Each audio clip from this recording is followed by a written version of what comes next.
I'm Tata Babs. And I'm Amy Melons. This is the Booby Trap Podcast. Wine, films, murder. Trap.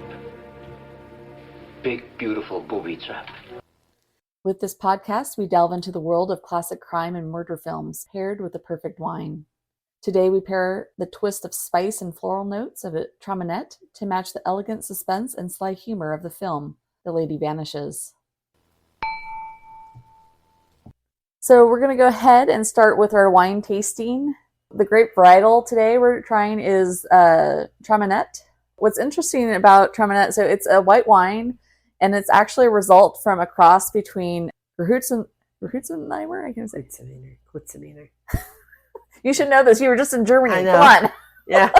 And the Jens Save, but 23.416. So you're asking, what is this grape varietal with all these numbers? Well, it's something that was created by this French biochemist, and he used Sebel wine grape hybrids, and this was started back in like the 1860s.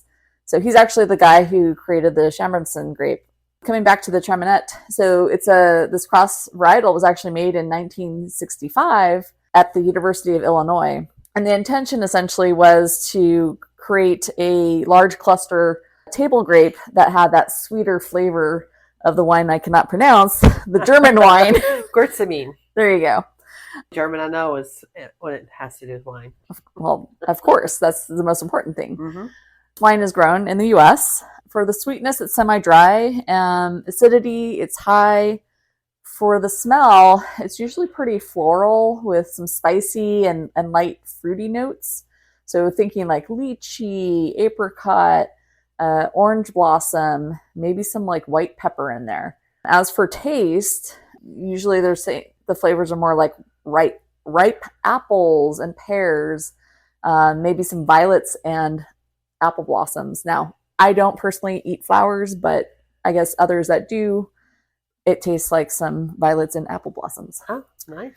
A lot of times you're going to go ahead and pair this sort of wine with, for like a main, chicken, seafood, maybe some sushi, or like pasta with a cream sauce, such as like fettuccine Alfredo, which is making me hungry, even though I know we ate recently, but still. And then in terms of cheese, you'd pair it like with a Munster. Blue cheeses like Stilton, Roquefort, and then semi-hard cheeses like Gouda and Gruyere. And as for desserts, apple pie, peach cobbler, cheesecake. Once again, making me a little hungry here. That's a little bit about that sort of wine. Today we're opening a bottle of 2022 Traminette from Meseroth Vineyard. So this vineyard is it's located over in Middletown, Maryland, which is near Frederick, Maryland. And what's kind of interesting is Frederick actually has a magician show out there that happens on the weekends. So there is a magician in this movie that we're going to watch. So it's kind of an interesting little pairing there. It's magic. A little connection. Connected. It's connected. This wine is going to have notes of honeysuckle and melon, and then it's suggested that the pairing would be like with some grilled chicken, sushi, and I think definitely cheesecake, which is great. We both like to try new wineries, especially on road trips and exploring other countries. So this location was actually discovered on such a road trip. The owner, Gary, was a wonderful host and extremely informative, and the views from the porch were gorgeous. But if you do decide to go check that out, be sure to make a reservation to visit. Okay. So with that, I think we're going to go ahead and do a tasting. Okay.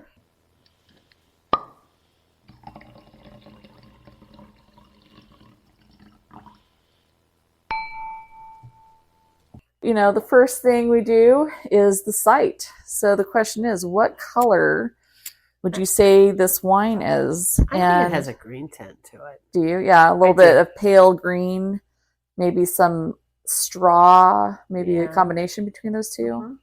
Very nice. Very nice. And then smell, it does have some floral. I almost feel like jasmine, but I think I get my florals mixed up sometimes. But I don't have that problem. I definitely smell some flowers, some florals there. maybe some apricot. I'm not smelling like any spiciness to it per se. Well, it just said it just had Like a hint. of white pepper, so probably not gonna pick up on that. And then let's go ahead and do the taste. So once again, I think it's high acid, dry. It's this dry sweetness. I think that's that high the acidity very level. acidic. Yeah. I think having it nice and chilled and having it outside like on a summer day as it starts to get warmer and warmer. That's a nice thing where you sit down and just enjoy. Well, I can see why it goes with like a pasta cheesecake, because a cheesecake in particular is so sweet, and this would cut through that sweetness very nicely. Yeah. And for fettuccine Alfredo, it's going to really bump up that flavor, because I love Alfredo, but sometimes the cream sauce can be a little muted, so you're really kind of elevating it with that. But I can see it. I can see why it would pair nicely with those things. I can also see like kind of where it almost has almost like a citrusy flavor too. So it's something where maybe you can't have citrus, but you can have that hint of citrus through the wine itself. So as you're talking about like the creamy sauce, right? Where it kind of can add that flavor to it a little bit more. And I think as you continue to sip it, right, it definitely kind of mellows out on your tongue. And I think I'm tasting a little bit more of the like apricot-y type fruit on there too, which is very nice. Yeah. Well, very nice. So with that, we're going to go ahead and transition to watching the film while we drink our wine here. Mamie, do you want to go ahead and tell us a little bit of background on the film? Sure. We're getting ready to watch The Lady Vanishes, circa 1938. There are some other versions, but this is the Hitchcock version, Alfred Hitchcock. And of course, that makes it the best version.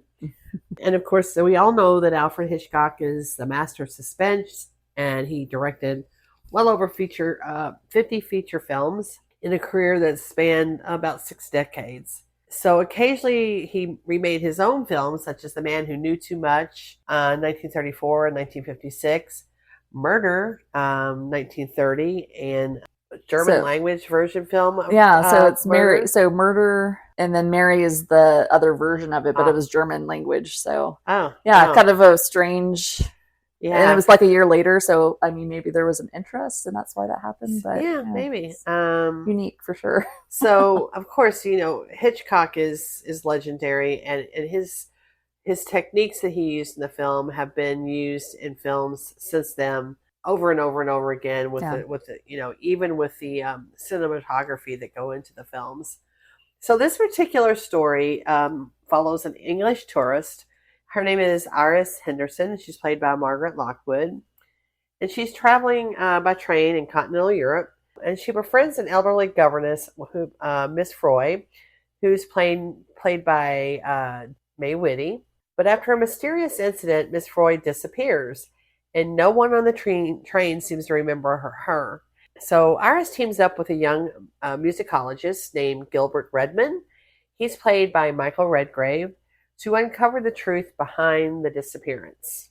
Delve into each character. Margaret Lockwood, as I said, plays Iris Henderson, the English tourist. Miss Lockwood had a pretty big career in the 30s and 40s, doing films such as Lorna Doone and The Wicked Lady. Michael Redgrave is the musicologist, Gilbert Redmond. You may know him from The Importance of Being Earnest, many, many other films, but also of note is that he is the father of a couple of other Oscar winners, which is Lynn and Vanessa Redgrave. I don't think I know Lynn Redgrave, but I definitely know Vanessa. Yeah, Redgrave. Lynn was, if I'm remembering correctly, now you're making me remember correctly. She was in a movie about an overweight girl, and now I'm drawing a blank on the name of the film, but I'll figure it out before we're through this one. Okay. She was not as prevalent as her sister. Georgie, was it Georgie Girl? Georgie Girl. Okay. Yes. Okay. Whew, I have seen that movie. Okay. So yeah, her career was not as big as Vanessa's, but definitely a pretty good career. Yeah. Then we have Dame May Whitty. I love that name. I love to be May Whitty, and she plays Miss Froy. And she was in a couple of other pretty well-known films. Yeah, Suspicion, which is another Alfred Hitchcock film, and a film, very famous film with Ingrid Bergman and Charles Boyer, Gaslight. Which is where you get that term, yes, being it gaslit. absolutely is. It absolutely is. So just really quick for your awareness. So the Lady Vanishes is actually based on the 1936 novel called The Wheel Spins by Ethel Lena White. And so the book essentially provides that foundation for the film's plot and its characters. But what's kind of interesting is that the story was actually based on a legend of an English woman who disappeared from a hotel room in Paris during the 1880s. And so this legend became known as the Vanishing Hotel Room. And it involved like a mother and a daughter staying at this palace hotel during the Great Exposition. And so the mother essentially is taken ill, and the daughter is sent for medicine. When she returns to the room, the wallpaper have changed, and her mother's nowhere to be found. So it's actually makes me think of, have you ever read the book, The Devil in White City? No. Okay. It's essentially about the exposition in Chicago where the Ferris wheel was created, as well as H.H. Holmes? Yes. Yes. So, that I know. But anyway, like this idea of like, well, the rooms changed and people disappeared. Like so many people disappeared during that time. That was the World Fair, right? The World's Fair, so, yeah. H.H. Holmes was a notorious, prolific serial killer. Yeah. So the book I did not know, a serial killer. Yes. But it's interesting because it has like the two parts of that kind of time and the period. first thing I thought, which disappeared, that's the first person I thought of because of the time period and where it was. I still can't figure out how he re-wallpapered, but well, or did they somehow like there's so many crooks and crannies in these halls that you were like on the wrong floor or whatever. But yeah, we just went to that museum in DC and you couldn't, I was twisted and turned around. So I can see how it could happen. Yeah, no, absolutely. Anyway, so once again, an interesting connection of a kind of a legendary story, but also connections when you start thinking about it of other stories out there where a lot of people were coming into Chicago, right, for the World's Fair there, and essentially they never returned home for various reasons, being murdered, thrown into prostitution, all sorts of things. Yeah. So a lot of people kind of got lost because there's hundreds of thousands of people coming through, right? So and it's like this big area of trains coming through, trains leaving. Anyway. So with that, I think we'll go ahead and turn on the movie and get started with The Lady Vanishes. Okay.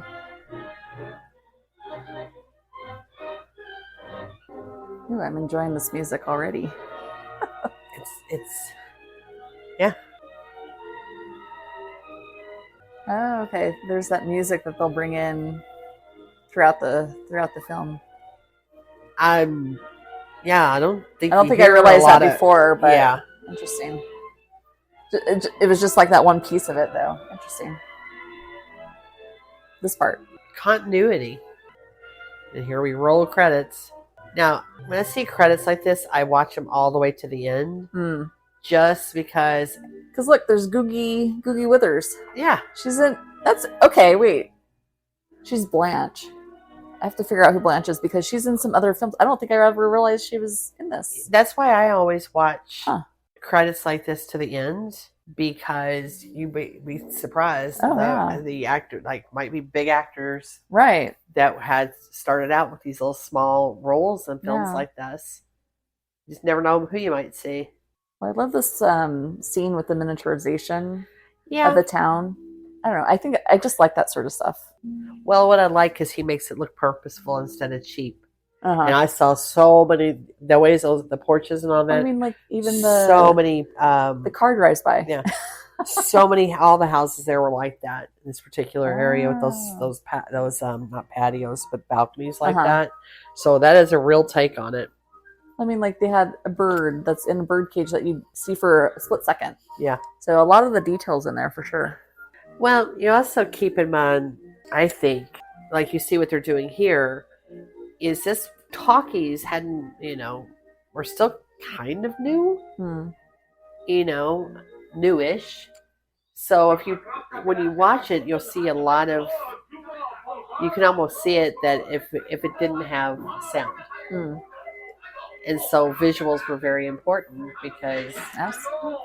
and sometimes a little over dramatizing too. And Right. it's like, I don't think we ever really know where technically they're located at, but that sounded kind of Italian to me, didn't it? But I'm not a linguist either, so right. we're not many things. Oh, We're not sommeliers. Yeah. We're not lawyers. Linguists, you name Linguists it. We're for not sure. it. Yeah. We're just two ladies drinking wine, watching a movie. Exactly.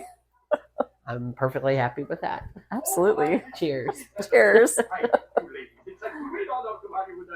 So it is very interesting. So I have read the book and watched all the different remakes. So the remake that's made in the 70s, that's definitely closer to the Hitchcock. Little Shepherd. Yeah, exactly. And then there's the one in, I think it's 2012, I believe. I don't think I have it at hand, but that one actually is very much closely aligned to the book. And so there's definitely some differences. You'll if you watch both, you'll see the differences. Essentially, there's more hotel guests that interact for a longer period of time, so there's more relationships that go on. I know Iris had a bigger group of friends that were very obnoxious, and so she pretty much when she was by herself, she had like no one really to like no friends or anything like that, and she's kind of isolated herself from those other people. So I don't think that helped the situation either. Yeah, and I don't think this was Hitchcock's first. Margaret Lockwood was not his first pick for this role. Mm. Or so the rumor. Uh-huh. Later on in his career, he had a penchant, if you pay attention to the movies, for blondes. Big thing true. for the blondes. And had lots of crushes. Mm-hmm. Gosh, it's hard to think. This is 1938, right? Yeah. Yeah. So war hadn't even swept through here yet. That's true. Well, and I think that actually, so when you look at the Sybil Shepherd, so the 70s one, they kind of indicate a lot more of like the Nazis and stuff like that. Whereas this one doesn't. Right. There's like the starting point of it, right? Like there's a lot of political things going on, but that's not really the focus, right? Right.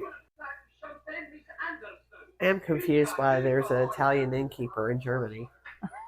Right. I was like, well, and they don't do subtitles, so you don't know what they're really saying. It's just here's someone that speaks a different language, and of course, I guess Americans during this time wouldn't know anything about other languages. So makes sense to me. It's just a lot of gibberish. Well, right? we talked about this. We talked this in a couple of the other episodes. That we're looking at it from our current worldview, right? And we're more critical, where this was still a new medium. Yeah, that's true. And so they didn't think about like, oh, why is the Italian guys speaking, in the German end? Yeah, but it is talking about very racy things because if you think about it, like this is that couple, the man and the woman they're having an affair. They're having an affair. They're both married. Now, these two gentlemen are definitely not in the original storyline, but and they were specifically made for the film. It's Charters and Caldecott, something. They actually became so popular that they actually appeared in 10 more films together. And also they had a radio program, and then later they had a TV series. Oh, wow. Yeah. I did not know that. Kind of a nasty scar on his face, though. He does. I mean, he's when you see him in the films, that's kind of his thing. He's got the J. Memorial scar. Made him it must though. Made him a star. And it is interesting. The book, the newer film, the beginning part is very long. Yeah. And I think part of it is like when the book was written, like you have these like sweeping, like, really you're kind of describing the scenery. Like she's going on a walk in the mountains, and there's this scene over here, she gets lost, all this sort of stuff. I think it's just the era of like when those books were done, or like Radcliffe type of things, where it's like you read one of these books and it's just like, okay, I just read like 5 chapters of just scenery. Like when's the action going to happen? Oh, so it's pretty risque. Like look at all this Female legs. Legs. But there was a scene earlier where the girl's kind of looking at her, and it feels a little awkward because there's nothing really being said, and that's where I can see silent films where it's just like the panning in and just seeing facial expressions. Oh, right. And now it just feels like say or do something. There's nothing going on in that scene except that. Yeah. He said something to her, and she's just like smile, half smile, eyebrow raise. It's like, move along. And I think you see that several times in this because there's a few. It's very, very good, but because of that, it's just like, okay, that's a little awkward because the scene seems, especially since there's no music. Sometimes the scene kind of lingers. You're like, and we're used to films having all the music and being fast and all these things. Right. And it's like, okay, let's move along. The Germans showed up. Yeah, I know. It's like this. Okay, so the language sounds different now. Yeah, it sounds much the Germans showed up. more German or dramatic. Well, these two gentlemen, they're like dressing for dinner. Oh, just yeah. Like, Can you imagine? This quaint inn. I feel like that's like more Did the Scandinavian. I was going to say, did the Swedes show up too? Lordy, this is a virtual melting pot here. Uh-oh. Why is she getting dressed? I think she's Swedish. And I don't think bras have been invented yet. I mean, they had corsets, I guess, but... Yeah, but that's not a bra. No, So, it actually is not, no. That's a booby trap right there. Or is it a lack of booby trap? Yeah, one of the two. When were bras invented? Anybody knows? Please put it on Instagram or one of the other social pages. When were bras invented? When did the fun get ruined?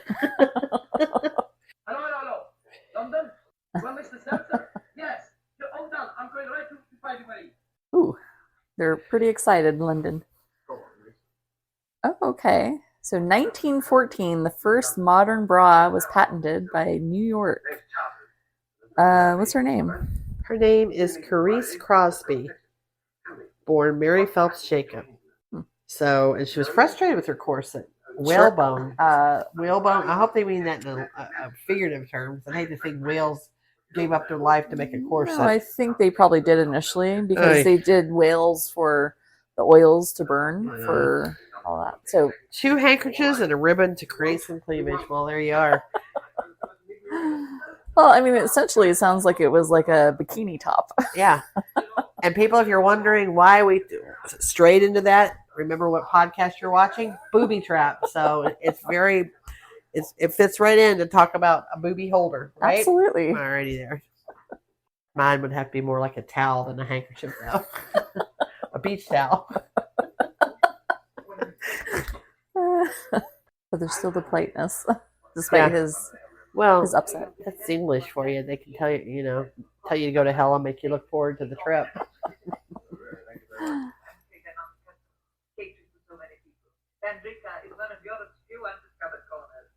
Andrika is where they're located at. Oh. I don't know where that is, but Is it a fictional town? I don't know. Well, they said kind of the area, so I don't know if it's Well, the town it must be the or... crossroads between Sweden, Germany, and Italy. Seems like it. Yeah. That's cute. The story, the visual of the mommy and the daddy. Uh-oh. She hears the musical lure. So, once again, interesting kind of difference between the books. So, essentially, all the main characters are going to be meeting each other at the hotel.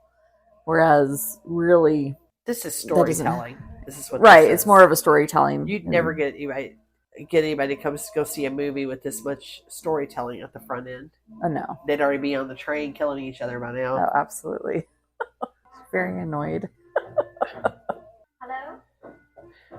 I guess in a way, I'm surprised that they have telephones in the rooms. Yeah. Because it seems very rustic. But maybe that was just the maid's room. Someone's playing musical chairs with an elephant. She made her Hollywood film debut, Dame Whitty. Uh-huh. It's 72. Oh, wow. Is that crazy? Well, it explains why I've never seen a young version of her. Yeah. Well, you know what? Isn't that crazy? People do different things. So my mom actually did a commercial back, in her late 60s, right? That was not her career. It was just something to do after retirement. I kind of wonder if this was something for her. Like, hey. It doesn't have to mean starting from scratch. Yeah. Isn't that crazy? 7. Those are addictive. I think initially you're kind of going, is he drawing them or what's Yeah. going on? But Yeah. obviously he's, looks like musical notes, but.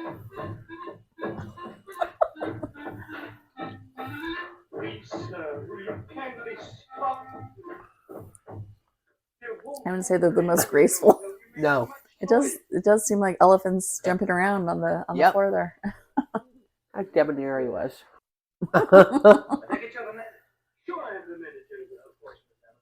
It's like freeze. And they did. Oh, she's still posing. It's like the most awkward of dances. They have zero rhythm. I think she's doing pretty good, but the two guys are not doing so well. They lack a certain amount of grace, that's for sure. Well, I guess money does everything, huh? So it is interesting, the two gentlemen in the bed. Well, what's more interesting is one's wearing the pajama top and the other one's wearing the bottom. pajama bottoms. That's like a typical classic film woman-man scenario where the woman's wearing the top and the man's wearing the bottoms. So one's a top and one's a bottom. And it's not clear why they had to do that. I don't know. But Maybe it's not to show us his legs, I don't think, because those were unimpressive. Now, the fact that this guy is able to just walk into her room, like it's not locked or People anything. are just going in and out all over the place. But you have telephones. I don't understand. You should have locks too. This reminds me so much of It Happened One Night. Oh, yeah. So there's some of this is Hitchcock's humor and suspense that he blends together so well. Uh-huh. Now this is kind of like a comedy thriller to some extent, isn't it? It is. It has that humorous piece, which they're kind of adding more of the humor right now, right? Yeah, I mean this later on you see it in Tracy and Hepburn and It's It like Happened the One Night. wittiness, right? Yeah, Yeah. it reminds me of. It's like the witty banter that goes back and forth between the main characters, or the two that are kind of the love. Well, this is romantic connection there. comedy at its finest. They start out hating each other, Yeah. then they're in trouble together, learn that they love each other. Well, you're kind of adding that romance piece for, let's say, maybe the female population, but then the suspense and the thriller part for the male population. So you're getting both enjoying the film together, right? Well, it makes you care about them a little bit more too, because they're not, stiff and wooden. They're a bit more likable. Yeah. Actually, a lot more likable than the original characters. Yeah. Or especially the girl, especially Iris. Yes, She because is very much unlikable. Because in some film noirs, you don't really, if everybody gets it, you'd be just fine. Right. Everybody's despicable. And the ones that aren't being despicable are big crybabies. And so get away with all of them. Dun, dun, dun, dun, dun, dun, dun, dun, dun, dun. What is Dun, dun, dun, that's dun, the war dun. song. Dun, dun, dun, dun, dun, dun, dun, dun, dun. Yeah, I'm trying to think what It was in the bridge over River Kwai, and it is a military tune, but do not ask me which one. I think when you say military, that makes more sense. Can you hear it? The whistling? Yes. If I could whistle, you can do it. I can. Yep. That's my whistling ability. Mine isn't much better. Honestly. Yeah, well, it probably doesn't help that I got a mouthful of chai seeds, which you'll probably be finding over your living room floor loving eventually. the song that just goes over and over and over again. Feels like she's being serious. Uh-oh. Look at those hands. Ooh, the shadow. You like the shadow? Yeah. Well, that's the cinematography I was talking about, and those type of things are used to date a lot in film noir. I mean, the hands coming up behind them. You don't know what's going to happen. But, because, you know what? It could have switched. It could have been something totally fine, right? You never knew. But, yes, exactly. But, nothing against you, Hitchcock. That was done to perfection much earlier than this in Nosferatu. Yes. I was kind of thinking about that a bit, right? With the shadows coming forward. Yeah. And really, the shadows in that film are what make it just such a great film, I think. Yeah. That's my opinion. And it is a good opinion. Hope the weather's like this in Manchester. Perfect. We get for ourselves. Them and their cricket. Yeah. If you don't hurry, Margaret, we shan't get Okay, so there's the. Okay, so everyone's at the train station. And that's right. Iris is actually going home to get married, which she seems super thrilled about. Yeah, she acts like she's being sold the gypsies or something. I think her parents No, are. I think no her parents are gypsies. more excited than anything. Yeah. So Now, no gypsies need to write in or get on Instagram saying that I'm anti-gypsy. I am not. Please don't write in and say I am. so she dropped. So Miss Froy dropped her glasses, and Iris picks them up to give it to her. Once again, this just shows like how much nicer You know, they made her in this film but also than there's from the book. there's foreshadowing there. It was meant to knock out Miss. Yeah, that flower Froy. pot was supposed to hit Miss Miss Froy, knock her out or kill her. Yeah. So now she's been hit in the head with something very heavy, falling from a pretty good height. So I know my head would be hurting, to say the least. Oh yeah. I'm surprised she didn't faint. Well, I think this brings into where they keep this was a necessary part of the story so that we keep the audience wondering Like, what's going on? Is this really happening or I think is as she you see, hallucinating? right, as you see her, it like blurs out, and then you see this blurring in and out. And she passes The out, train, this watery effect with the friends like they and used the to do, yeah. like this effect, like you're going into a dream. Right, or like the train wheels, kind of interesting. So it is plausible to the audience that what happens from this point forward is due to a head injury. Yeah, I mean, I hadn't thought about that, but I think that makes a lot of sense. Yeah. Like, it gives it a different perspective, right? What I do think, though, is that if that happened and they had never met, that's what makes it more. I made up all these people because I've never seen them before. Right. Versus she has met Miss Froy, and I think that's the difference between the book. That's the big difference between the book and this film, is that they've already met. But if they hadn't met, like, that makes it even more like, oh, maybe I'm totally making this person up. No one's seen her, but obviously other people have seen her before at the hotel. We saw her too. We know we knew she was at the hotel. Other people knew she was at the hotel. She was sitting with people eating together. So that does make it a different dynamic, right? Like the storyline there. But I still like the idea of like this could be a dream or because anything from this point forward could be. I mean, Lord knows they've wrote off entire TV shows to the concept it was all a dream. 7 seasons of your life. Over with. Oh, what's the one? Newhart. Yeah. The one where he was up. No, wait, he was up in the inn, the inn, and then he woke up, and then he was back in his other show or something. Yeah, where he was a psychologist back in the 70s. The Bob Newhart show. Yeah. But there's been several shows that when they wrote themselves into a corner on the plot, gotten themselves out of it by dismissing the last 2 or 3 seasons, saying that person was just dreaming. It's just because they get to a place where, or find out the audience didn't particularly like where the plot went to, or where the show went. Roseanne did that, where they won the lottery and all this other stuff, and then the last season they wrap it up that the entire show was her writing a book and imagining the whole thing. So it's been used as to fill in plot holes. Of her specialty. Yeah. My name's Iris Henderson. Going home to be married. Rita Hayworth's Mexican. I do hope you'll be happy. Believe it or not. Electrolysis, hair dye. Because usually she's shown as like a redhead, right? Or very like auburn. She had a unibrow at one time. Well, didn't we all at one point? Yeah. They turned her into Rita Hayworth. Yeah, gorgeous. Oh, yeah. Oh, there she writes her name, Froy, on the window. Okay. I mean, or you could have just said it right then and there. Okay, that's that sound piece, right? Uh-huh. Like, they had to have all that sound so that they could then make it so she wrote her name on the window. Then immediately after that, no more sound.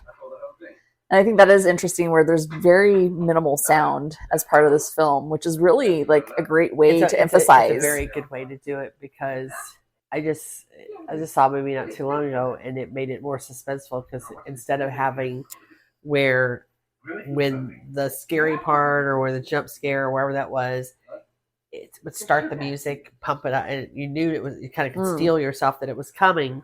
But I saw one that had nothing, and it's like you just had to. You never knew when it was coming at you. Yeah, It was even creepier. Yeah. It is. It's creepy, and it keeps you keeps you on edge, right? More on edge for a longer period of time. I was trying to read the top. Earning a degree doesn't have to mean starting from scratch. Oh, so once again, that's a model with the train going over. So some of that must be painted. I would think so because I don't think they built that entire bridge. It's probably some child's like train set, and then they just painted it to look like there's this massive bridge that they're going across. You can totally see Godzilla walking up, knocking that train right off. Oh, absolutely. Now that handkerchief. No. This dress. I don't know, like the neck scarf thing. It looks like a handkerchief or a napkin. Yeah, it's been tucked into her shirt. For when you you tuck it in so you don't get stuff on you when you drip. It's like the lobster, right? The lobster. Lobster bib. Yeah, but it looks like looks like she got up for lunch and forgot to take her napkin off. Yeah. So once again, as you see, like the movement and the tracks and all this sort of stuff, like once again, there's where the sound. The only time the sound is. Yeah, the train, like certain parts with the sound. So screen time they're using for that. But once again, she's fallen asleep. Here's another piece of her reality. Here's part three. Here's part three. Creepy guy watching you as you sleep. All the people are there except Miss Froy. Well, she's ready for lunch. She has her bib on. So. I know. That's what should have disappeared. Maybe that is what it is because holy cow. I feel like she's trying to hypnotize you. Yeah. She's saying there's been no English lady here. You're still a chicken. Click, click, click, click. Have you seen the newer version? I have not. If and when you get a chance to see that, you'll notice a distinct difference between personalities. Okay. And she is definitely nicer. I will put that. That's the Sybil Shepherd one, right? No. I did not like that one at all. Oh. The one that's the newest one. 2019. Is it 12 or 19? I don't know. She's very closely related to what's in the book, and there's no wonder that no one's really helping her. How about that? she's frosty to everyone. How about that? She got So it just expands like who's all involved, because obviously the guy who served tea was already part of the plot from the very get-go, right?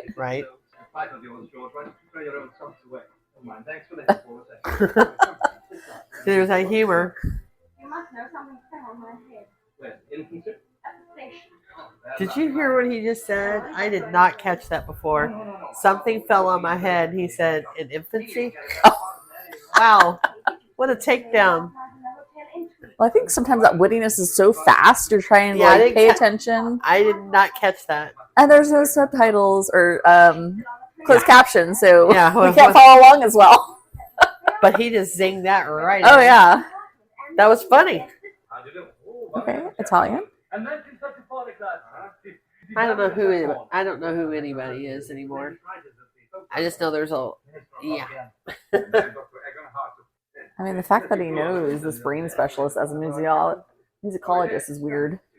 Now we got the Czech Republic involved. It's very confusing. It is Among other things, a cranial fracture with compression. Do you understand? So I want to keep an eye out because apparently in this, and see if we can find it. Oh, this might help. So I want to watch it through this lens of that Hitchcock would use lighting and use to highlight who the good and the bad characters are. I want to see if we can figure it out from that way because just a minute ago, that little guy, the dark guy, she said, was in a dark shadow, while the other three were well lit, I think. But I want to see if that actually plays out here because that's considered one of his techniques.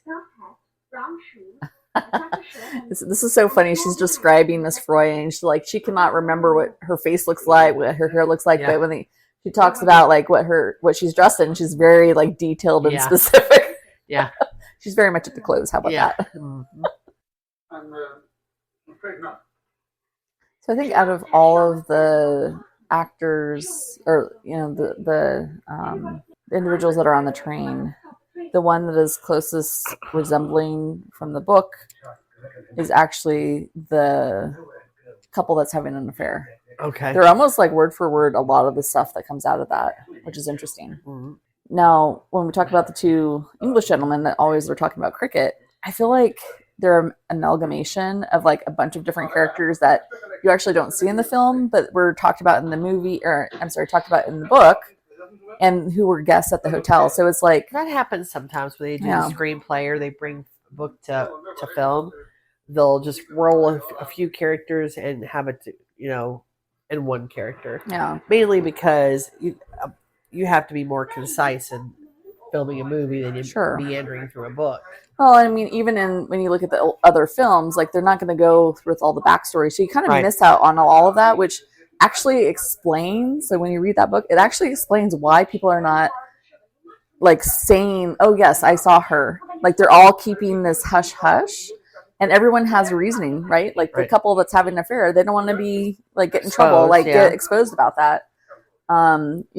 Obviously, like I said, these two guys are kind of. They're kind of on A role- the fringe, right? But they're more like, for them, they need to get to England, right? They need to get to this cricket match, which, yes, there's a So couple. they don't want any. They don't want pauses, things any to stop, eruptions. right? That's why, like, Which is she's gonna a set stop of the train. another characters that Right. are in the book. Then there's also kind of a storyline, like kind of we don't want to, we've had this stuff happen before, and we don't want to have that affect us in Right. future, which is related to another two characters that are identified in the book. So it's actually kind of interesting, but you don't get all that background, which actually then explains you're going like the aha moment. Like Right. I understand why they're reluctant. Otherwise you're just like, what jerks, Right. right? There's no rhyme or reason for them to deny it, right? That she was there. Right. So kind of interesting. Well, there's something afoot. He does seem like the doctor does seem like he would be a detective, right? I don't know. He has that like detective feel. I'm thinking if we pay attention to this somewhere along the line, that whole, because every scene, even though it seems random with Hitchcock, everything is leading you to something. They're either red herrings or they're foreshadowing. Nothing's random in his plots, even though they seem like they're random. For example, when what seemed like it was almost silliness that she's standing in that window, Miss Froy is listening to that guy below. We're like, oh, he's serenading, and she's listening, and she's listening, and it keeps going on and on and on. And when you see that you're like, what does this have to do with the rest of the movie? But it does. Yeah. And that's where you have to be patient with Hitchcock, and why his movies were always so good is because if you're patient and you pay attention, it's going to get you there. Right. The thing is trying to remember all the pieces along the way. You Right? just You have almost to- need like a notebook. Go, oh, interesting. You have that happened here. You have to pay attention because it's like, aha. You know what? It's like being a detective. We're trying to be a detective as we watch this film. What's going on? That's exactly right. Putting all the You gotta pieces together pay at the attention. end. That's exactly right. So he's leaving clues. If you pay, now they call them Easter eggs. Yeah. So another one of his directorial type of that's been used director style throughout the years. There's little Easter eggs. You gotta find them. That guy was making a fuss. If the woman had disappeared, and I'd admitted having seen her, we might become title witness. So I was trying to figure out if it was this woman that was Googie Withers, but it's not. It's not the woman who's having the affair. Uh-huh.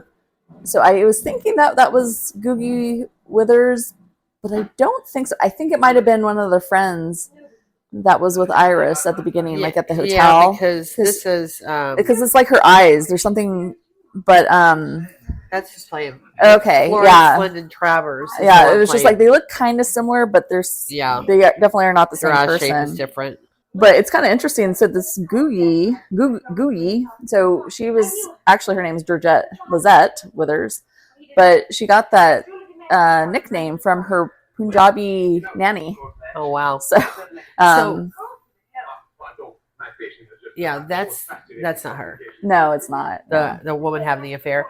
I mean, she kind of has similar eyes, but I think Is she it's the definitely the nun? No. I think she was definitely a friend. That was because one of the friends that was like at the hotel, of the 3 gorgeous girls with all their legs and everything.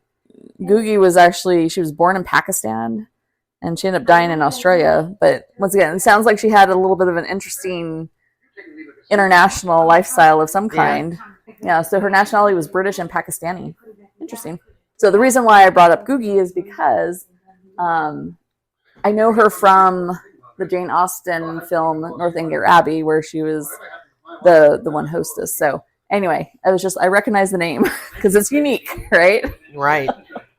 I wouldn't have noticed her. I wouldn't have recognized her though in her youth. She definitely looks very different. Yeah. She's like in her teens or her 20s versus in her 70s. So. So this is where, and the fact that she can't remember what Miss Froy's face really looks like, but it's all about her clothing. So throwing another person in Miss Froy's outfit is genius if you think about it, right? Well, because it throws off the scent like immediately. It makes it like, oh yeah, well you must have just forgotten what her face really looked like, right? It also goes to how reliable eyewitness testimony is, right? Oh, right. Right, that like... she's had a traumatic event, and now she's expected to remember what this lady looks like. Now think about it when it's in real life. It's that witness reliability, right? Right. And so when we talk about that witness, credibility or reliability of a witness, having a credible witness is going to be someone who's exhibiting those traits of honesty and accuracy and reliability. So when they're testifying against, scenario that happened, let's say the judge or whoever they're talking to, the jury, they're going to find that statement to be truthful, right? Just based off of that kind of, that right. Exactly. It could be their demeanor. It could be, the way that they present themselves. And I think, you have a lot of British people, so they're going to rely on, they're British. So they're going to be more reliable than someone who's not of that nationality. And I'm sure that's for other nationalities too. So the issue with it, I think, is that when people testify to it or whatever, they're absolutely convinced of it. They're not telling the truth. Right. They believe what they're saying, and they believe what. So that's a hard one. That's a hard, which makes them come through more convincing, which is a hard thing to get around evidence wise. No. But it's not the most reliable form of evidence at all. Well, it's interesting because I was just and see, she had that like double over, and now everyone's face looks like Miss Froy, even the guys. Yeah. Well, but that was an improvement. Oy. Wow, she's not a happy camper. So what's interesting is that idea of that reliability of an eyewitness. So there's this something on TV, right, where it talked about this woman, a guy broke into her house, assaulted her, pretty much stabbed her. So she was essentially about to die. So she got stabbed like 19 times or something like that. Oh, wow. Luckily, she actually, I see Froy there. Uh-huh. Never noticed that on the window. You can kind of barely see it, right? Always something going on. The shadow, the lights, right? Anyway, I'm sorry. Anyway, so based on, and she's like, I watched this person. He knew, like, I watched everything that was happening. I saw everything that he touched. I had hours and hours with this guy in my face, etc. I'm not going to forget. Right. And it was weird. Like this guy that looked, like the guy that attacked her was then like in front of her house praying for her. He was really suspicious. He did things like that the killer kind of did. But at the end of the day, it came back that he was not the guy. Right. And that was through the DNA testing that had been done. And they actually found out it was some other guy. And initially she's like, no, that can't be him. But they actually showed a picture back when he was like during the time period that this happened. Because this has been like now 9 years later or something like that, maybe more. And the two guys look very similar. Oh, and by the way, this guy actually happened to be living close by too in the other trailer park. So once again, she was for sure, this is not the guy, it's this other guy, and she happened to be wrong. It happens, and there's been recently men that have been released from prison after serving 2 decades. The DNA exonerated them, and they were convicted due to the testimony. The least reliable of all of them, in my opinion. That's just my opinion. Yeah. There should be something to corroborate that. And now that we have DNA evidence and things of that nature, that needs to carry the day in most of them. Well, look at her looking out the window. She's like, she almost like, I think she's seeing like the light shadows. She's like, I feel like I see it. Yep. Oh, and the train, right? There it's amazing how it just disappeared. You saw it. You must have seen it. She's on the train. Because they went into the tunnel and it disappeared. No, we've got to find her. Something's happening to her. Stop the train. Listen, everybody, there's a woman on this train, Miss Troy. Some of you must have seen her. They're hiding her. I appeal to you, all of you, to stop the train. She does seem a little overwrought, right? Yeah. I know you think I'm crazy, but I'm not. Well, and then you have a doctor that does brain type surgery and stuff. So, he's going to put his 2 cents in. Now, do you think that was done rather than her screaming? The train sounds like it's screaming. Interesting. Yeah. It only took him 10 minutes to restart, stop and start. Wow. Well, yeah. See, they know she's real. Yeah. In half an hour we'll start at Washington. So it's like each one's thinking something and then saying something, but not paying attention to the other. And they're like, what? What? It's a great conversation. It makes you want to watch another film later on to see how does it, if the film's just about them, how are they really working, interacting, and what is it that's so interesting that kept it for 10 more films and a radio show, etc., etc. Right. Oh, and I love how they just toss the trash right out the window. Nice. But what is being discovered? Is it Harriman's tea? So now he believes her. Now there's proof. I don't know, having the Baroness smoke a cigarette just seems odd. I feel like she should have one of those really long ones, yeah. Long ones. Or fancy. It would stain her gloves. I feel like she needs the cigarette sticks. Well, the good thing is she's gotten rid of her bib. But maybe it was to keep her chest warm, because there's a lot of chest now. Well, such as it is. She may be dead now.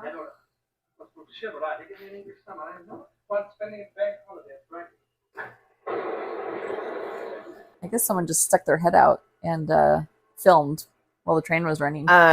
Maybe it's one of those dollies, maybe. Moving dollies. He had a lot of tricks up in his sleeve when it came to filming things. Ooh, is there someone in that basket? Super obvious, right? What does it say? Calf. Calf. It's a calf in a basket.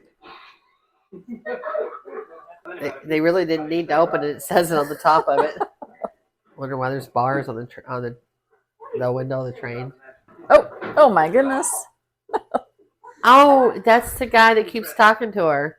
Yeah. The little Weasley looking dark guy. He's staring at her when she's sleeping and that. It's kind of creepy. Yeah. So he's in a top hat and cape. What's his name? What's going on? Dapo.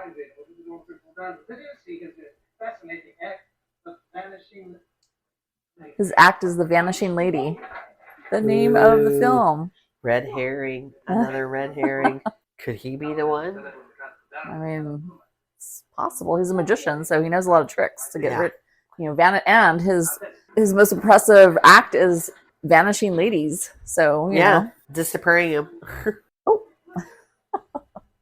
see, he vanished too. I didn't ever notice that Michael Redgrave was so cheeky.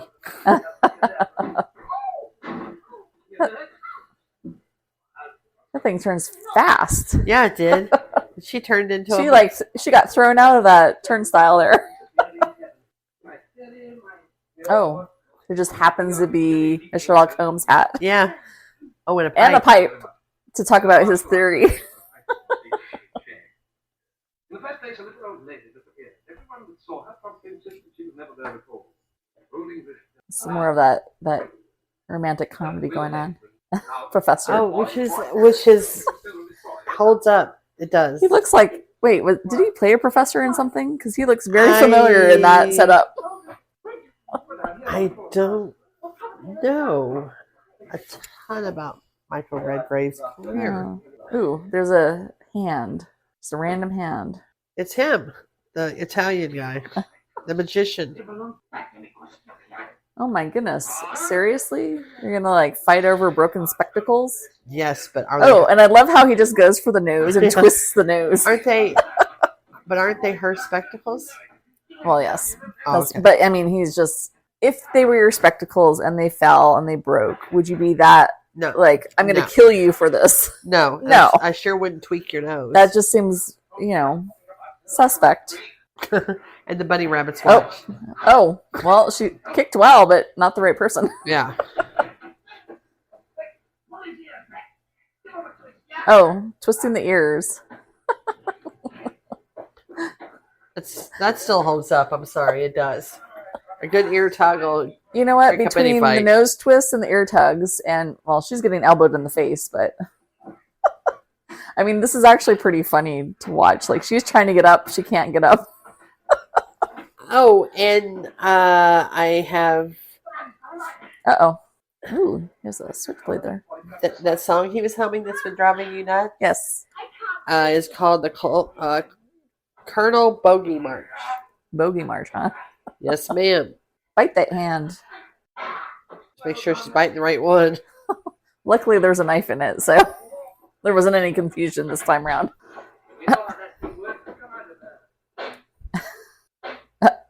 She keeps Yeah, I'm under this. Well, we're getting somewhere at last. We definitely know that the squad was on his train. We know that our friend is here. He used his own magic box to escape. I mean, if you do get captured, it is really important to be a magician, so you know how to get out of anything, really. Yeah. Fake panels. Yeah. Fake door. I mean, bottomless. How to get out of a straitjacket. I mean, you never know when you have to use that skill. Yeah. And then you throw in some doves and some bunnies and. Well, probably more like get out of handcuffs is probably more important. Oh yeah, that's really important. But they didn't handcuff anybody in this one. Straitjacket is important though too, just in case. Everybody's Houdini. So it's interesting. His theory is like pretty much spot on from the very get-go, and she's the one that's like, no, it couldn't have possibly been. Yeah, they switch roles. Now all of a sudden he's all about it and she's like, nah. Yeah. Maybe it didn't really happen. Right. Like, woman, make up your mind. She's wearing high heel shoes. Nuns don't wear high heel shoes. I mean, once again, he is like spot on. God, here's exactly what happened. Yeah. And she's like, oh, I don't know. I just don't think it makes any sense. No, you seem a little out there. That seems so but he's doing a good job considering he believes it more than she does at this point. And he's doing a pretty good job considering he doesn't even have his pipe or his hat anymore. That's true. But yeah, he's figuring it all out. And boy, she really look the way she's restraining the air quote nun. Here, just stand back. No fight. We want you to undo those bandages. Let us take a look at your patient's face. Are you out of your senses? There's no face there. Nothing but lumps of raw flesh. That and very nicely mascaraed eyelashes. Yes. Yes. Are they open or closed? They were fluttering. I mean, that's also where you need to know Morse code so you can flutter your eyelashes. Yes, that would come in handy. So we have to like tick off all the things that we need to learn. So if I'm in case. Yeah. If I'm ever on a train, I disappear. Yeah, you're kidnapped somehow. And end up in bandages. I will flutter SOS. Sounds good. Please save me. Look into you to do that. Figure it all out, okay? Exactly. Oh, so the nun is obviously in on it. Well, she's not. She's not a nun. Nuns don't wear high heels, right? I don't know.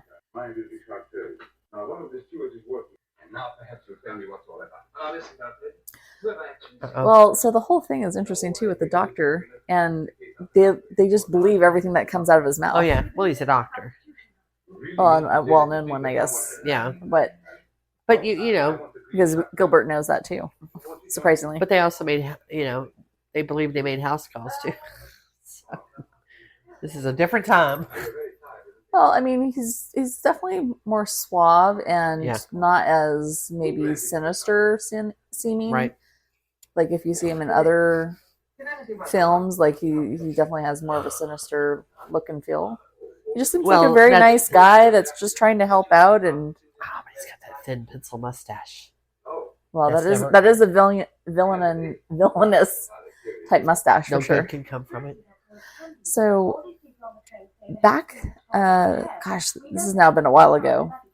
When I used to live in the California Bay Area, they used to have a place you could go to where they did those plays where it was like you booed the villain, you threw popcorn at Oh my him, gosh. and for the hero you hurrah'd him, like a vaudeville type of thing. It was so much fun, and I went there a few times. I took some people with me too. But yeah, that mustache makes me think of that. Yeah. Well, I will tell you one thing. My only complaint about this movie is I'm not wild about the butt shots, because that's twice that the camera has been at butt/crotch area and hovered there for a bit. And he just tried to pull a bait and switch. But oh my. Well, I think he was very specific about what he wanted, right? Did you see him move the glass? Oh yeah, but I know that they were supposed to be poisoned, right? Yep. Just Well, being very careful. The two English travelers, they also deny seeing her. don't ever drink anything the villain gives you. That's No. rule of thumb. Now look at that shot Yeah, right on the glasses. Even though you still see the guy talking, That's a It's great like- shot. the glasses are big and bold and right there in front of you. That's a great shot. And that one's just been drunk. So emphasizing the view of those glasses is really interesting. See, I mean, like he's acting like he's. Does he not notice the gloves? Nobody. Why is he wearing driving gloves on a train? Go ahead. And may our enemies No, only on one hand. Oh, What is he, That Michael is- Jackson? that is odd. Yeah. Yeah, you're in for it now, folks. Oh well, he has the other glove in his other hand. But once again, why is he wearing gloves? Yeah, see, yeah. Oh, look at that smirk he has. We know what he did. We saw him. Mhm. And once again, he plays the nice guy, but Well, this is a common theme of movies today too. So many of these elements have held up and are still being used in movies today. it's true. Why? Because they work. It's very true. They work. except they know The big reveal of the who's the villain. Yeah. And us trying to figure it out along the way. Face it, people love to figure that out. You know, I know I've been to movies and people are like, "Oh, I knew it right from here," and it's like there's something satisfying about figuring out before the big reveal Uh-huh. of who it is, what it is, and he's left us clues all the way through Oh, absolutely. to tie this all together without being obvious and insulting your intelligence. Right. Master filmmaking. I mean, just like think about when the waiter brought the drinks over, and the look that the two villains He- essentially gave to each other. Yeah, he's because they said he was in on it. Well, say that the is, whole that is an unfortunate. there's a gun in my pocket. Yeah, he's not happy to see them. you are very alert, young. That's an unfortunate angle. Oh, Even Hitchcock wasn't perfect, but yeah, of course. Again, people are a lot more innocent than we are now. We're sitting here, we're being leches about it, but still. so he's just telling them, oh yeah, you've been poisoned. Well, how is it in the comedies they do that now about thrillers that the villain explains everything, right? Right. Don't explain, just do it. Right. In a very few moments now, you will join your young. Well, I guess luckily he wasn't trying to kill them because they're obviously not dead. Right. No, just put him till they can move ahead. He was faking. Come on, let's get going. So they do think that she still has the poison in her, so she has to keep moving around. Stand on your head. Do anything. Get it up for us. Michael Redgrave mumbles a bit. Like he kind of like talks pretty fast. He does. That's how he Mumbly. got that joke buzz. That's true. That was the other one. Multiple times now. So. Yeah. You heard it. I didn't even hear it. Ooh. Ah! He almost got hit by that train. Yeah, he did. I think he lost an arm. See, now I think that's about as close as we're going to get to one of the big Hitchcock scenes. You know, where Yeah, like North by Northwest. Like the Mount Rushmore. Yeah, kind of the scene. Mount Rushmore. Well, yeah, I agree. I think that's probably the most dramatic. I mean, I know there's some things that happen later, but I feel like that is like a Mount Rushmore type scene there. Okay, he's unwrapping. You haven't been drugged. Okay, so they haven't been drugged. That's good. You want to save her, you've got to hurry.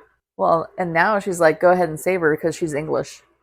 Yeah. That's the only Well, I don't reason. think she wanted to be complicit in the murder, did she? I don't know. No, but you Who know, knows? the fact that it was now an English woman that like brought it all to new light. Yeah. Or she was just wearing a nun costume.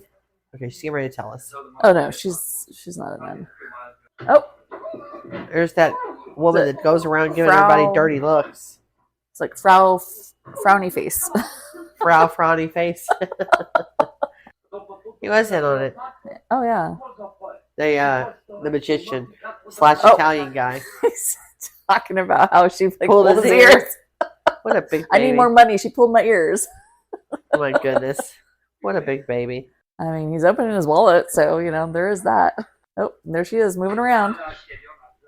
He slapped her on her behind. Oh, You'd my- never get away with that now. She didn't even complain or slap him back. What a hoe. Well, the nun's putting on her makeup, so Well, it's important it is. to look good for God. You're still drugged out. Really, some of these angles are a little unfortunate. The way he just picked her up out of his lap, it's like, wow. Oh yeah. Huh. Oh well, like I I say, mean, we're, are we overly thinking some of these? Because Well, I mean, but think about all these other scenes. I know. I'm just a little Beavis and Buttheady about it. And some of them, I know. No. Like thinking about like the two gentlemen in the bed, right? Well, no, I didn't. Thinking about some of these, like you gotta maybe Maybe they're, maybe we're there's sure a little bit of that, right? innocent, but there's a few times where it's like, I'm not so sure it's innocent. Yeah. I mean, Hitchcock was a little bit of a lech. No. Anybody that worked out, I mean, hello. One of the first scenes was legs.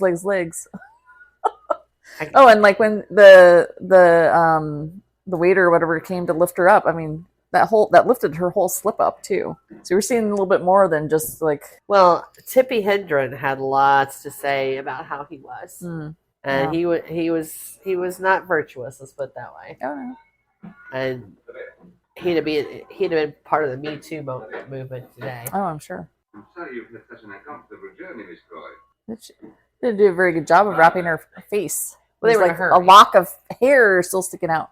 Well, they were in a hurry. But I mean, come on. It was pretty evident that that's Yeah. a massive lock of hair that's not covered. Yeah.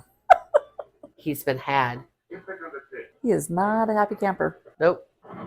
I'm looking at signs to see if I can recognize any of like the languages. Yeah. It just I don't recognize any of it. But like, are we in Italy? Where are we? Again? They said there was going to be a stop, and it started with an M, but don't quote me on what it was.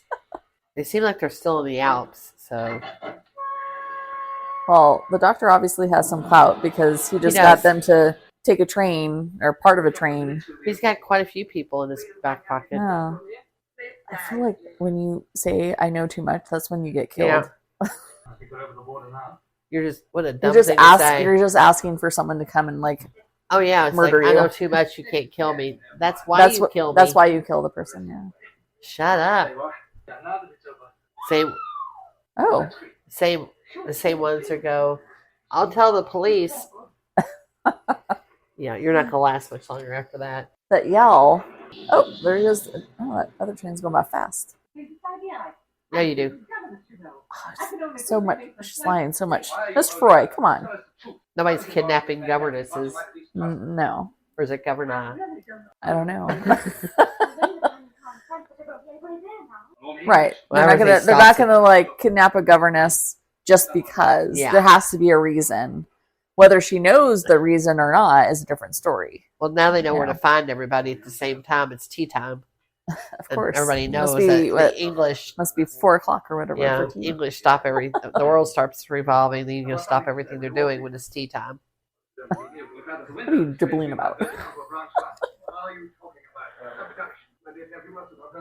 How is it a ridiculous story? She was She's missing standing right and now she's there.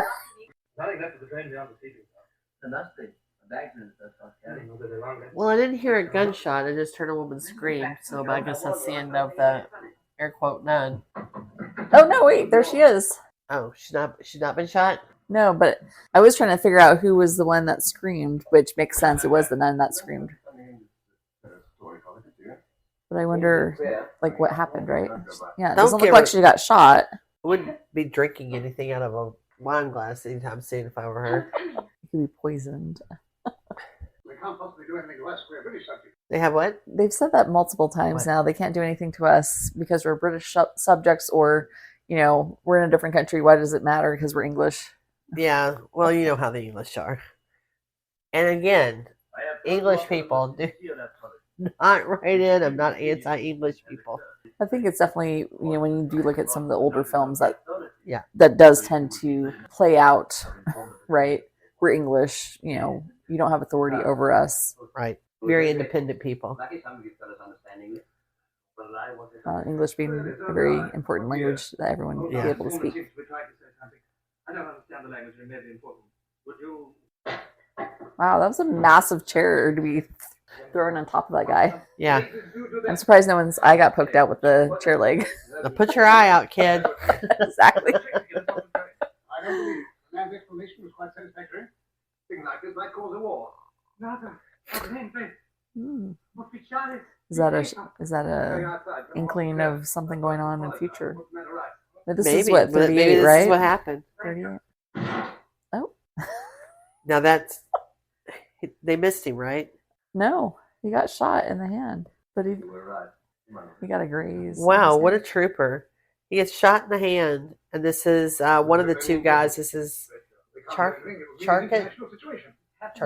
and you know they've been in a pretty integral part of this plot, and I cannot remember their name. It's Charters and Caldecott. So remember that they've been a very interesting part of this movie. He gets shot in the hand. Now I'm not sure which one he is. Is he? I don't know which one. But he's which. one of those two guys. He's the guy that has the scar in his. Yeah, and he cheek. gets shot, and he just stands there a second, walks back in, and goes, "Yep, you were right." No, I don't remember as part of the plot line if he was like in the army beforehand, or and that's how he got his face. And I don't stuff. remember, but I feel like he had some kind of, or maybe that's just the like what I'm like when I look at him, I kind of see that him as like, okay, like he was a soldier at one point, right? So now we have all the good guys amassed on one side, all the bad guys amassed on the other. And again, this dynamic has happened multiple times. You have the one guy that's always scared and, kind of like on Aliens, it's always trying to figure out a way to get out of the whole situation because he's just whines about being scared the entire time. But this is when the romance is over here with the adulterous affair. Oh, absolutely. Your wife can have you, babe. Yeah, she can see him for what he really is. I think it was about to end sooner rather than later. So I think the writing was on the wall. And then of course, you have the woman who is always just. Oh, I think he's like one of the few guys that actually is holding the gun correctly. Fairly well. He's all. I guess Gilbert's doing an okay job, although he first started kind of flicking his hand around. Yeah. And I think everyone's closing their eyes when they shoot. Yeah, just did I hit anything? It is the 6-shooter with 16 bullets. Is it 1 + 1 + 1 + 3? No. 2 + 1 + 3 + no. 4 + 2 + 1 + 2. Oh, okay. Trying to figure out how many bullets there were. Okay. Yes. Hopefully everybody knows that reference. If not, you'll know later in one of the seasons. So Absolutely. it's a classic. Okay, so Miss Froy is now revealing a lot about herself. Yes. And the whole reason when we talked about that musician and why she's paying so The much guy attention underneath her to the window, guy. she wasn't just getting serenaded. She was listening to the music, to the notes. He was telling her something through the music. Yeah. So she's a spy. Yes. We now know that and she's not a governess. Well, and it makes sense, like, why she was so upset when she couldn't pay attention. And, she was kind of, every time the note was being hit, she was kind of hitting her hand on, going, okay, this is this note, that note. And she's trying to memorize it. And, of course, then Gilbert with his people dancing above distracted that. So now but it's okay, because the musician was singing the same, 4 notes for, the next 30 minutes. Sense now, because at the time you're like, good Lord, why is this scene still going on? And see, once again, it all plays into it. So Miss Froy is a spy, not a governess. Well, and he's currently tossing her out a window. She's giving her a brown bag lunch. Purse. Make sure she has her purse there. Oh, that wasn't a brown bag lunch. She runs pretty fast. For an old lady, yeah. So that wasn't a brown bag lunch. Okay, I don't think that is her, but... Probably not. She's 72 years old in this, so... And she just jumped into a ravine, so... Yeah.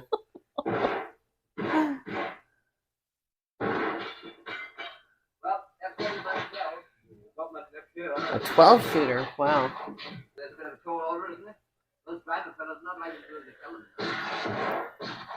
Probably a good idea to stay near the floor, but what do I know? I've never been shot at, so... And away from the windows. Away from the windows, down on the floor. Definitely not on that side of the shooting side. She's a smart one. Our heroine in this is a smart one. Her butt's sitting on the ground behind a table. Now that's smart. I think so. Is it just the engine in that car? Or I think there were a couple cars, right? I mean, move to a different car.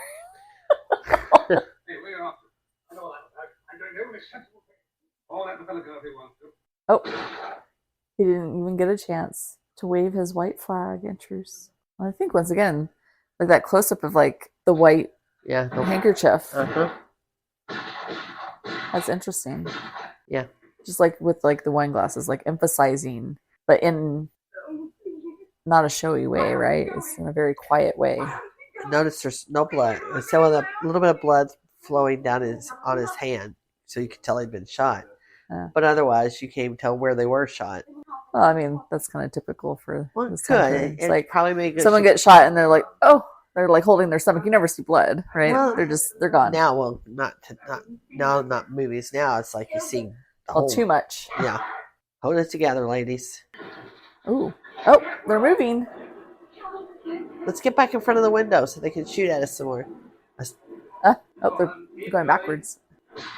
Oh, see? I told you. He got shot. There's no blood. He just randomly shot. And, of course, they got both the engineers of the train. Well, they have to so they can have this big climatic scene. Wow. So they're expendable. That's true. Collateral damage. Now, these two guys, the hero, and which we don't know whether it's Charters or we got to figure that one out at some point. This is either Charters or if anybody knows which is which, yes, let us know on Instagram or Please. X or what have you. Facebook. I don't want to Google it. That there's another one of those butt shots. I always wanted to be able to say necessary. Necessary. It will not be necessary. One day. Yeah, I feel like the two guys... He's my favorite of the two, just so you know. I do feel like they definitely were probably in the military or something. That's maybe where they became friends, was through the military. Just their demeanor and how they're handling the situation, right? Right. Yes, they're all into cricket, blah, blah, blah. That's really important. And that might be the thing that made them friends, right? Is all about the cricket. But I think the way that they're doing stuff... Charters? So that's cool. That's Caldecott. So the ones Caldecott, in the engine, he's like, where the hell is Charters?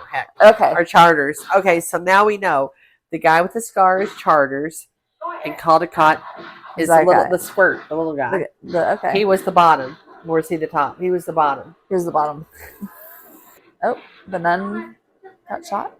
Well, they got awfully close. Hey, they drove those same cars in Indiana Jones and the Raiders of the Lost Ark. Right? Am I right? Yeah, it looked like it.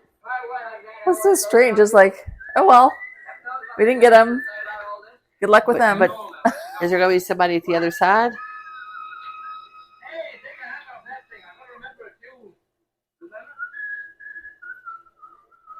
So remember, she's coming back. Iris is coming back home to get married. Oh, yeah, I forgot. Oh, and also keep your eyes peeled. Remember, there's a cameo. We haven't seen her cameo yet. Hitchcock had a cameo in every single movie. Blink and you missed it. Yeah, this one's pretty quick, so I think it took us a while to figure out where it was. Oh, the bobbies with their hat.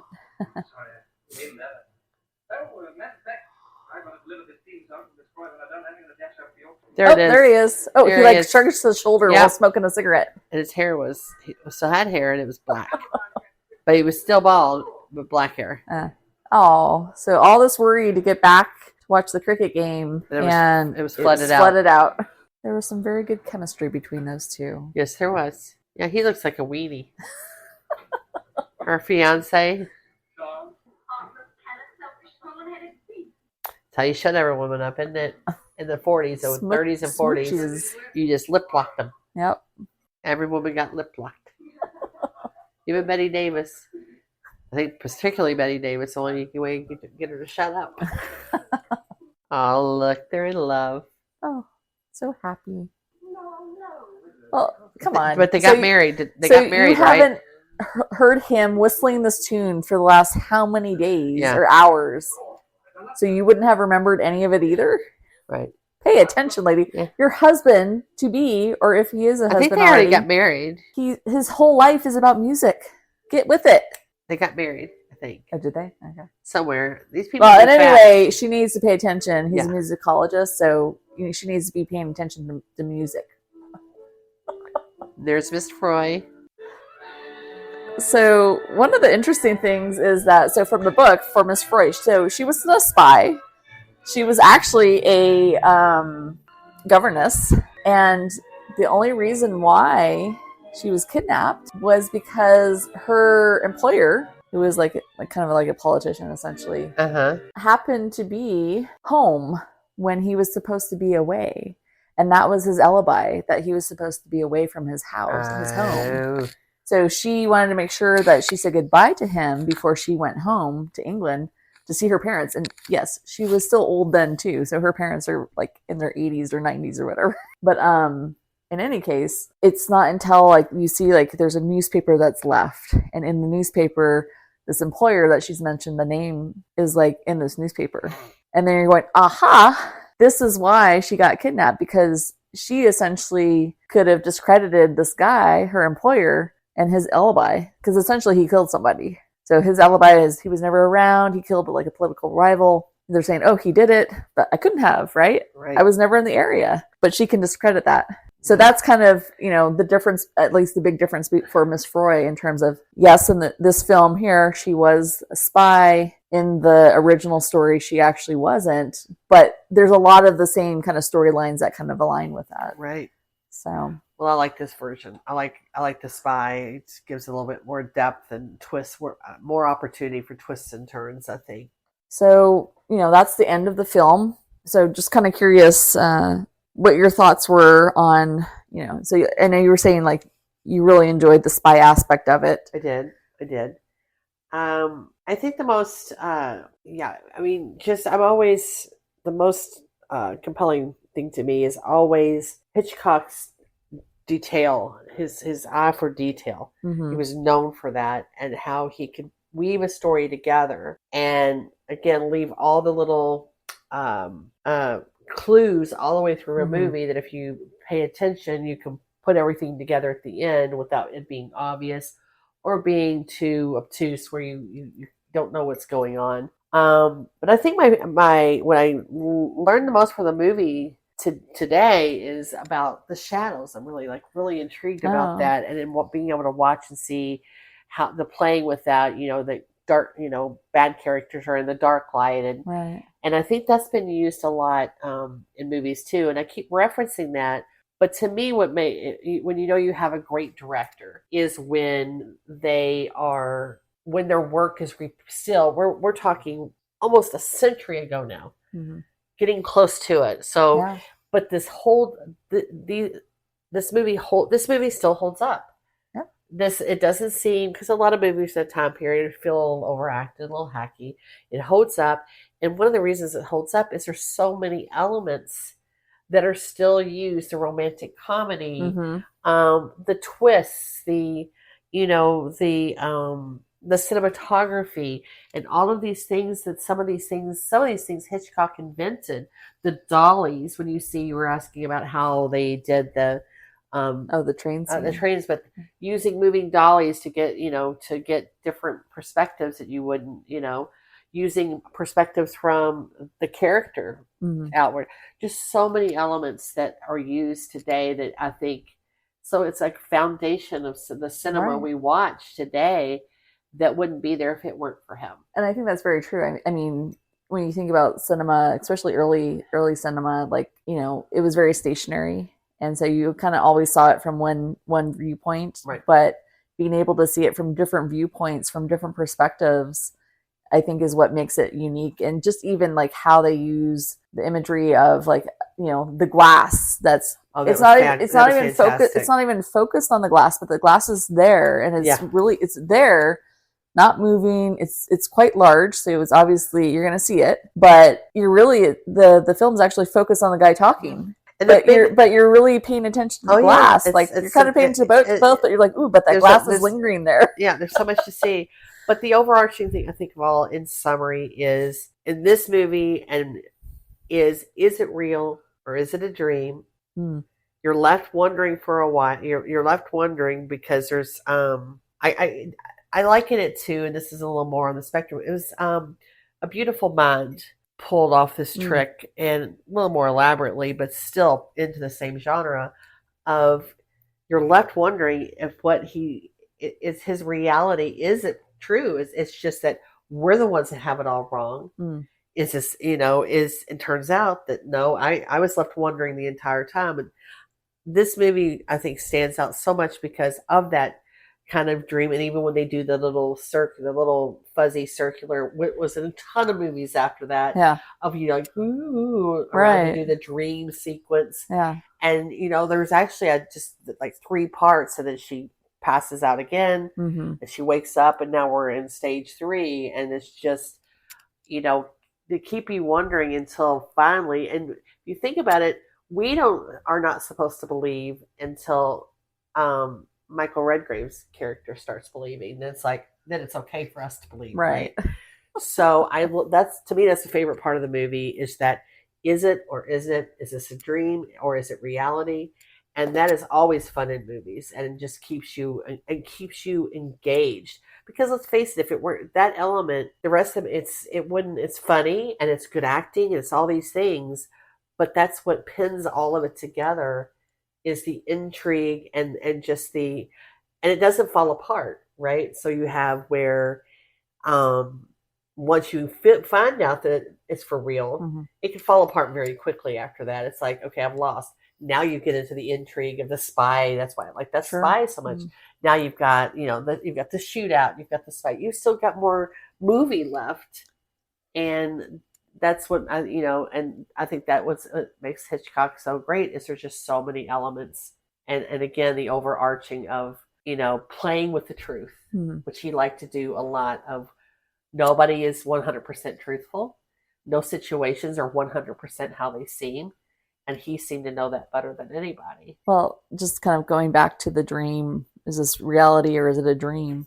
So one thing is that in the book itself, at the end, so she's actually knocked out. She is drugged and she's knocked out. And so finding Miss Froy, all this kind of wrap up is done while she's sleeping, and she wakes up and it's all wrapped up. It's kind of interesting keeping that kind of in mind.